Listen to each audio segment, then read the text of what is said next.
आत्मीय भाइयों और बहनों, प्रणाम। साथियों, पुस्तक सृष्टा का परम प्रसाद प्रखर प्रज्ञा, लेखक श्री राम शर्मा आचार्य, क्रांति धर्मी युग साहित्य 13, आपको पढ़कर सुनाते हैं। पृष्ठ 20 से। उदारता जन्मदात्री है प्रामाणिकता की। साथियों, दूसरा सद्गुण जो इतना ही आवश्यक है वह है उदारता। पहला सद्गुण बताया था आपको पिछले वीडियो में।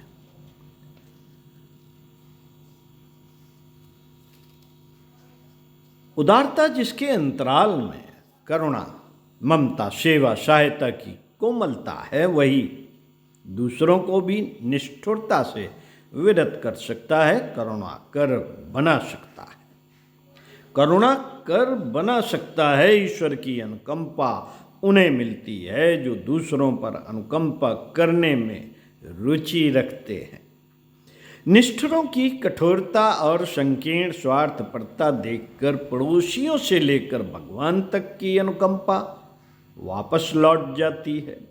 असुरों की निष्ठुरता और अनैतिकता प्रसिद्ध है, इसलिए उनका अंत भी अन्यत्र से दौड़ पड़ने वाली निष्ठुरता के द्वारा ही होता है। असुरों के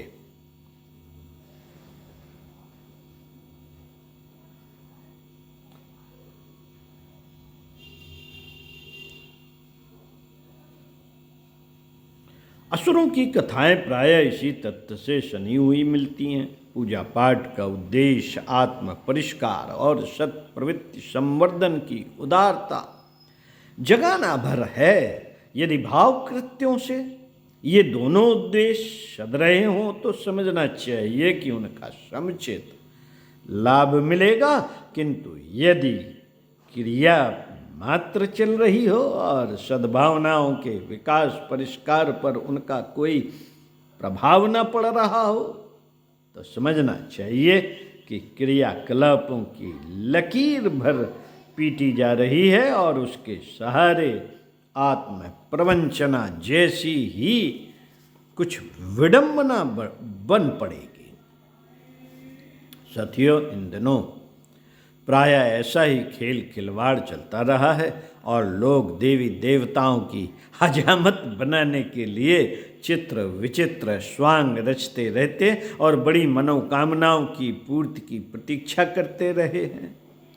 देवता उतने मूर्ख हैं नहीं जितने कि समझे जाते हैं। हे स्तर का व्यक्ति ही छोटे मोटे उपहारों या कथन श्रवणों से भरमाया जा सकता है, पर देवता तो वास्तविकता परखने में प्रवीण होते हैं, साथ ही इतने दरिद्र भी नहीं कि छोटे छोटे उपहारों के लिए आंखें मूंद कर दौड़ पड़े। जो मांगा गया है उसे मुफ्त में ही बांटते बिखेरते रहें। यही कारण है कि मनौती मनाने के लिए पूजा पत्री का सरंजाम जुटाने वालों में से अधिकांश को निराश रहना पड़ता है। आरंभ में जो लॉटरी खुलने जैसा उत्साह होता है वह परीक्षा की कसौटी पर कसे जाने पर निरर्थक ही सिद्ध होता है। आस्तिकता के प्रति उपेक्षा, आशंका का भाव बढ़ते जाने का एक बड़ा कारण यह भी है कि लोग कम कीमत में बहुमूल्य वस्तुएं पाने की आशा लगाने लगते हैं और जब वह विसंगति गलत सिद्ध होती है तो कभी साधना को, कभी देवता को और कभी अपने भाग्य को दोष देते हुए भविष्य के लिए एक प्रकार से अनास्थावान ही बन जाते हैं। मित्रों, हमें तथ्यों को समझना चाहिए। प्रामाणिकता की परख होने पर ही कोई बड़े काम, दायित्व या अधिकार सौंपे जाते हैं। ईश्वर के दरबार में भी यही नियम है। जहाँ वहाँ साधना का अर्थ जीवनचर्या के हर पक्ष में आदर्शवादिता और प्रामाणिकता का समावेश लगाया जाता है। जो भी इस कसौटी पर खरा उतरता है उसको हर स्वर्णकार की तरह सम्मान पूर्वक उचित मूल्य मिलता है, पर पीतल को सोना बनाकर बेचने की फिराक में फिरने वाले को हर कहीं धुतकारा जाता है। साथियों, छोटे बच्चों को खड़ा होने और धीरे धीरे चलने में सहारा देने के लिए 3 पहिए की हाथ गाड़ी बना दी जाती है। बच्चे को खड़ा तो अपने ही पैरों पर होना पड़ता है, पर उस गाड़ी की सहायता मिलने से कार्य सरल हो जाता है। ठीक इसी प्रकार पूजा अर्चा मनुष्य के व्यक्तित्व को प्रामाणिक बनाने भर के लिए ही की जानी चाहिए, अन्यथा भीतर घटियापन छाया रहने पर यह भी कहा जा सकता है कि साधना का सटीक अर्थ न समझा गया, उसे सही रीत से संपन्न न किया जा सका। उदार मना होना भी ईश्वर भक्ति का अविच्छिन्न अंग है। कृपणता, निष्ठुरता एवं संकीर्ण स्वार्थपरता उसके रहते टिक ही नहीं सकती। संत भक्त जन इसलिए अमीर नहीं रहते कि वे उपलब्धियों का न्यूनतम उपयोग करके जो बचत संभव हो उसे प्रसन्नता पूर्वक परमार्थ प्रयोजनों में लगाते रहे।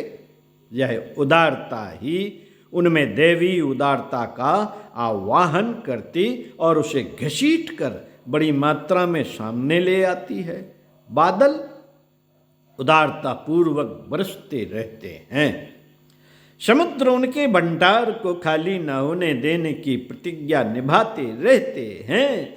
नदियां भूमि पर प्राणियों की प्यास बुझाती है। उनमें जल कम न पड़ने पाए इसकी जिम्मेदारी हिमालय पर पिघलती रहने वाली बर्फ उठाती है। पेड़ बिना मूल्य फल देते रहते हैं, बदले में नई फसल, पर उन्हें उतने ही नए फल बिना मूल्य मिल जाते हैं। गाय दूध देती है, इससे उसका थन खाली नहीं हो जाता। सवेरे खाली हो गया, थन शाम तक फिर उतने ही दूध से भर जाता है। धरती बार बार अन्न उपजाती है, उसकी उर्वरता अनादिकाल से बनी हुई है और अनंत काल तक अक्षुण्ण बनी रहेगी। उदार सेवा भावना का जिसके चिंतन और व्यवहार में जितना पुट है, समझना चाहिए कि उस प्रामाणिक व्यक्ति को समाज का सम्मान भरा सहयोग और ईश्वर का अनुदान उसी अनुपात में निरंतर मिलता रहेगा। साथियों, जीवन साधना एवं ईश उपासना।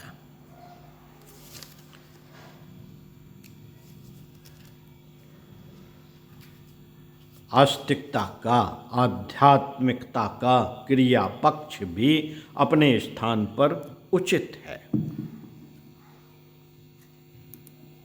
अपने स्थान पर उचित है।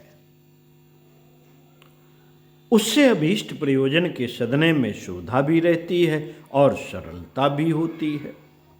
पर किसी को यह अनुमान नहीं लगा लेना चाहिए कि पूजा कृत्यों की प्रक्रिया पूरी करने भर से आध्यात्मिकता के साथ जुड़ी रहने वाली फल श्रुतियों और विभूतियों की प्राप्ति भी हो जाती है। यह तो संकेत, सिंबल मात्र है जो दिशा निर्धारण करता है और मील के पत्थर की तरह बताता है कि अपनी दिशाधारा किस ओर होनी चाहिए। साधना का प्रयोजन है, साधना का प्रयोजन है जीवन साधना, अर्थात अपने साथ कड़ाई और दूसरों के साथ उदारता बरतना। कड़ाई का तात्पर्य है संयम, अनुशासन का कठोरतापूर्वक परिपालन। इंद्रिय संयम, अर्थ संयम और विचार संयम ही साधना के 3 चरण हैं। इन्हीं को तत्परता के नाम से जाना जाता है। इस प्रयोजन के लिए अपव्यय को कठोरतापूर्वक रोकना पड़ता है और जो समय, श्रम, चिंतन, साधन आदि बचाया जा सकता है उसे तत्परतापूर्वक रोका जाता है, तत्परता पूर्वक रोका जाता है। और साथ ही इसका भी ध्यान रखना पड़ता है कि उसका सत्प्रयोजनों में श्रेष्ठतम सदुपयोग किस प्रकार बन पड़े। प्रश्न, यदि यह निभ सके तो समझना चाहिए कि वास्तविक संयम साधना की तपश्चर्या सही दिशा में सही रीत से चल रही है और उसका सदुपयोग भी उच्च स्तरीय प्रतिफल प्रदान करके रहेगा। पूजा अर्चा प्रतीक मात्र है जो बताती है कि वास्तविक उपासक का स्वरूप क्या होना चाहिए और उसके साथ क्या उद्देश्य और क्या उपक्रम जुड़ा रहना चाहिए। देवता के सम्मुख दीपक जलाने का तात्पर्य यहाँ दीपक की तरह जलने और सर्वसाधारण के लिए प्रकाश प्रदान करने की अवधारणा हृदयंगम कराना है। पुष्प चढ़ाने का तात्पर्य यह है कि जीवन क्रम को सर्वांग सुंदर कोमल व सुशोभित रखने में कोई कमी न रहने दी जाए। अक्षत चढ़ाने का तात्पर्य है कि हमारे कार्य का एक नियमित अंशदान परमार्थ प्रयोजन के लिए लगता रहे। चंदन लेपन का तात्पर्य यह है कि संपर्क क्षेत्र में अपनी विशिष्टता सुगंध बनकर अधिक विकसित हो। नैवेद्य चढ़ाने का तात्पर्य है अपने स्वभाव और व्यवहार में मधुरता का अधिकाधिक समावेश करना। जप का उद्देश्य है अपने मन क्षेत्र में निर्धारित प्रकाश परिपूर्णता का समावेश करने के लिए उसकी रट लगाए रहना। ध्यान का अर्थ है अपनी मानसिकता को लक्ष्य विशेष पर अविचल भाव से केंद्रीभूत किए रहना। प्राणायाम का प्रयोजन है अपने आप को हर दृष्टि से प्राणवान, प्रखर व प्रतिभा संपन्न बनाए रहना। समूचे साधना विज्ञान का तत्व दर्शन इस बात पर केंद्रीभूत है कि जीवनचर्या का बहिरंग और अंतरंग पक्ष निरंतर मानवीय गरिमा के उपरयुक्त सांचे में ढलता रहे। कषाय कलमशों के दोष दुर्गुण जहाँ भी छिपे हुए हों उनका निराकरण होता चले। मनुष्य जितना ही निर्मल होता है उसे उसी तत्परता के साथ आत्मा के दर्पण में ईश्वर की झांकी होने लगती है।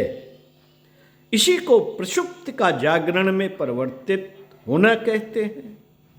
आत्मज्ञान की उपलब्धि या आत्म साक्षात्कार यही है।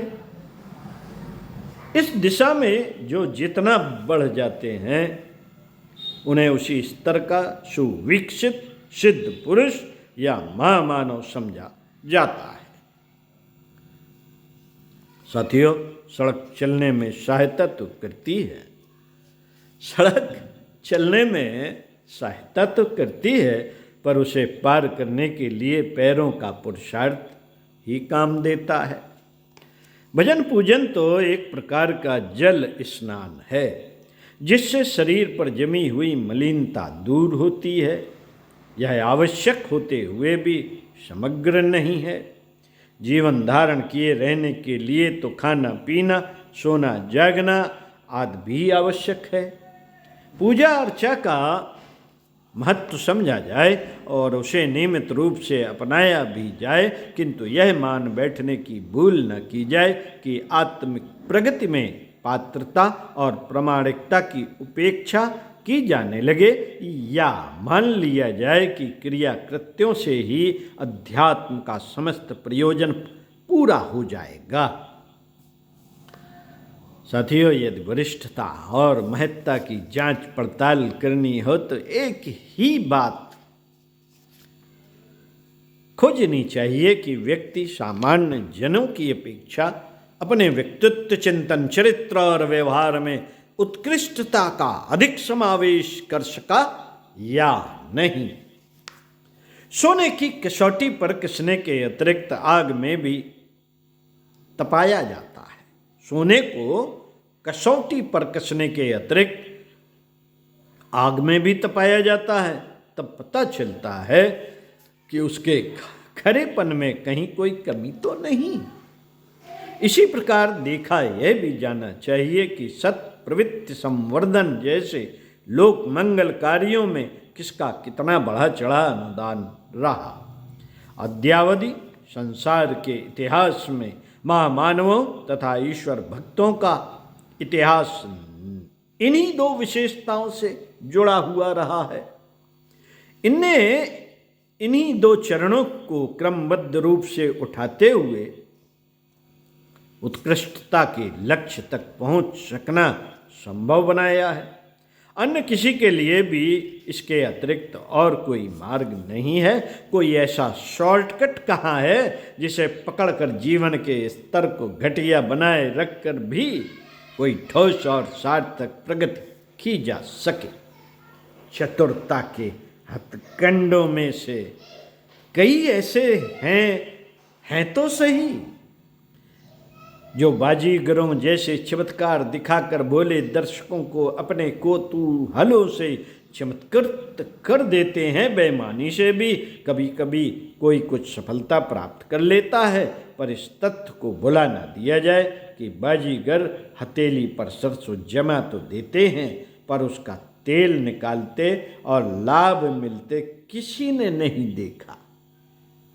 पानी के बबूले कुछ ही देर उछल कूद करते और फिर सदा के लिए अपना अस्तित्व गंवा बैठते हैं। धातुओं की खदानें जहाँ कहीं होती हैं, उस क्षेत्र के अपने सजातीय कणों को धीरे धीरे खींचती और एकत्र करती रहती हैं। उनका क्रमिक विस्तार इसी प्रकार हो जाता है। जहाँ सघन वृक्षावली होती है, वहाँ भी हरितमा का चुंबकत्व आकाश से बादलों को खींचकर अपने क्षेत्र में बरसने के लिए विवश किया करता है। खिले हुए फूलों पर तितलियां न जाने कहाँ कहाँ से उड़ उड़ कर आ जाती हैं। इसी प्रकार प्रामाणिकता और उदारता की विभूतियाँ जहाँ कहीं भी सघन हो जाती हैं और वे अपने आप में एक चुंबक की भूमिका निभाती हैं और अखिल ब्रह्मांड में अपनी सजाती चेतना को आकर्षित करके अवधारण कर लेती हैं। ईश्वरीय अंश इसी प्रकार मनुष्यों की अपेक्षा निश्चित रूप से प्राणवानों में अधिक पाया जाता है। सामान्य प्राण को महाप्राण में परिवर्तित करना ही ईश्वर उपासना का उद्देश्य है। इसी के फलित होने पर मनुष्य को मनीषी, क्षुद्र को महान, मनुष्य को मनीषी, क्षुद्र को महान और नर को नारायण बनने का अवसर मिलता है। साथियों, इसी संदर्भ में प्रखर प्रतिभा का उद्गम स्रोत पढ़कर सुनाना था, जो अगले वीडियो में पढ़कर सुनाएंगे। तो साथियों, सुनते रहिए कुछ अच्छा और पढ़ते रहिए कुछ अच्छा।